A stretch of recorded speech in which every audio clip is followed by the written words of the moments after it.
Good morning, my family, my tribe. How are you doing this morning?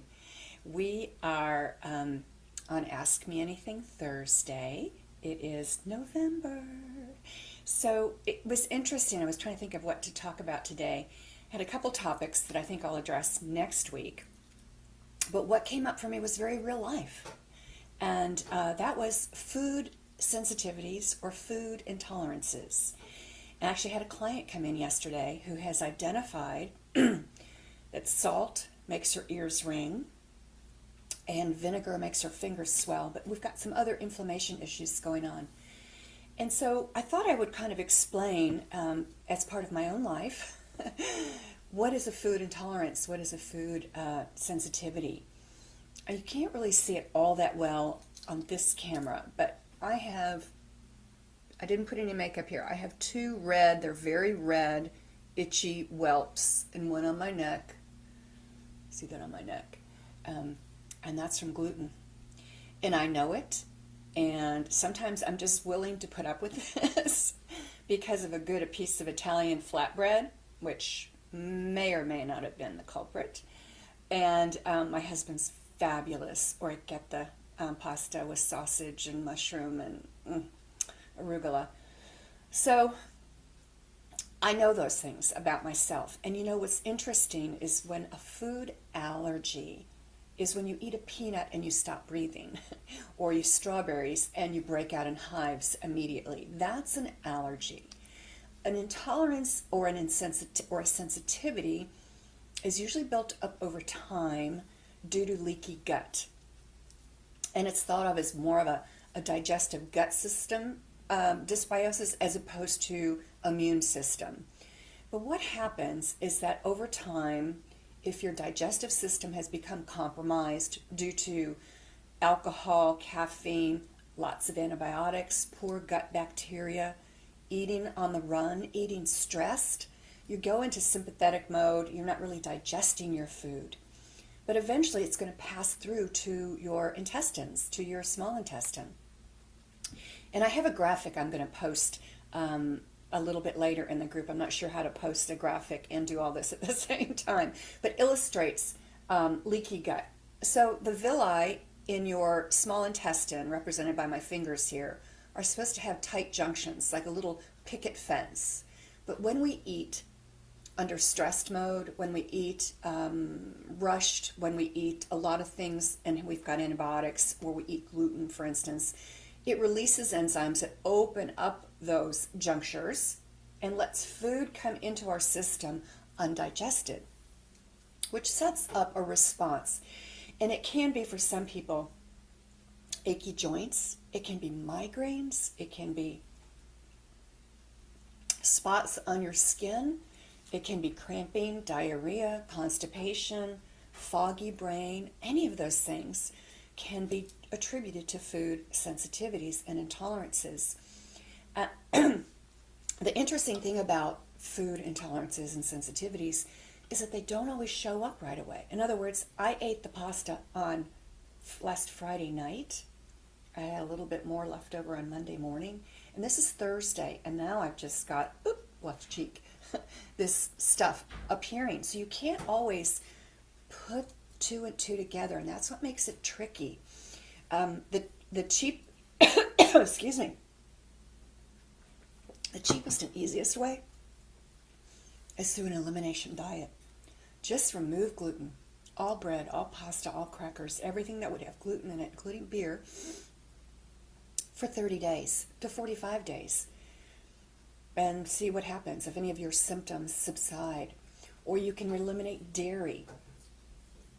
The top offenders for food intolerances and sensitivities are gluten, wheat, dairy, behind that sometimes eggs. So we want to eliminate. Now, there are some folks that, I want answers now, and I can't wait, and my symptoms are driving me crazy, because in alongside a leaky gut and food insensitivities, let's say we identify that it's gluten, or that it's dairy, or that it's, in my case, in 2007, I did a food sensitivity test, and it was tomatoes. Oh, tomatoes, I love tomatoes.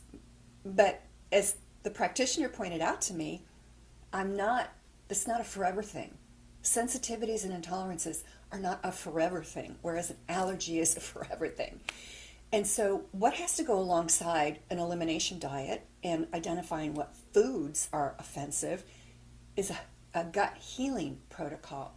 So, I thought, we haven't talked about this, but this is one of the tests that I run with a majority of my clients. I pretty much insist on this with a GI map, which is a stool test. But this is a blood draw. The lab is in Fort Lauderdale, so we always want to have the blood draw done on Monday through Wednesday, so it gets there. And it produces a report that looks kind of like this. This is a sample. And I'll post that in the group too. And it comes back with 170 different foods and chemicals and spices and seasonings that come back green, like you're fine. You don't have to worry about it. If you can see that. Yellow means you're tripping into danger zone. And look at the reds that this person had. Reds meaning we have to give those foods up for at least a minimum of 3 months, if not 6 months. And in this case, it was spinach and mushroom, raspberry, grapefruit. Now, you could say, I never eat grapefruit, ever, ever, ever. I know, but when your blood was exposed to grapefruit or potato or whatever it is, in my case too, it was clams, and I said, I never eat clams. Well, my blood system reacted. My blood had what's called an mediated response. So the MRT is a mediated response test. And it's lovely because I've used it with so many clients. And once they know what foods, the yellow ones we eliminate for 30 to 60 days, the red ones we eliminate for 90 days to 6 months, in conjunction with identifying which foods you're sensitive to, we then do a gut healing protocol. And the GI map, which is a stool test, and it's not creepy, you just send it off, samples, comes back and says, oh, we've got bacterial overgrowth, we've got intestinal inflammation, we might have some parasites, some fungus, some candida, some other things going on. So we employ a gut healing protocol, which is a couple of herbal supplements and vitamins and things that help that villi come down and calm down. We want to calm that inflammation, get your immune system that's ramped up to calm down and relax. And as we've eliminated those foods, and the gut healing protocol is about 12 weeks, 3 months. Do the math, Leslie. You'll find that we've calmed down the gut, we've reduced our inflammation, and then at the end of that period, we can introduce one of the red foods or yellow foods, one at a time. We ingest, let's say in this case again it was white potato, we can ingest the potato twice in 1 week. Any symptoms? Anything happen? No. Okay. Then now I can reintroduce the grapefruit or whatever it is for you. I had a client, an attorney, who just, his gut, his bowels, his digestive system was just destroying his life. He was in the toilet all the time. And it turns out it was garlic and onion, great seasonings, and his wife was a phenomenal cook. So she had to revamp and readjust her recipes for no garlic and onion, and it made the biggest difference in his life. And in fact, he's one of my testimonies that said, I took a 180.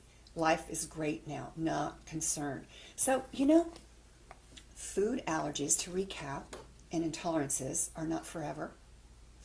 They impact the body in a different way, different symptoms. It could be the spots, the whelps, the itching. And let me tell you what it itches. It can be the migraine that comes on a couple days later. It can be the diarrhea, constipation. It can be the achy joints. Achy joints, I know immediately if I've had an ingestion of inflammatory oils. And we're going to talk about that next week, the story of oils. But if you really would like to understand more about what foods are bothering you and creating symptoms, let's do an MRT kit. It's a simple blood draw. You don't have to be fasting. The results are usually back in 7 to 10 days. And if you have any other questions about whether that would be appropriate for you, I would love to answer that for you. Thank you for joining me today. We'll see you next week on the Story of Oils.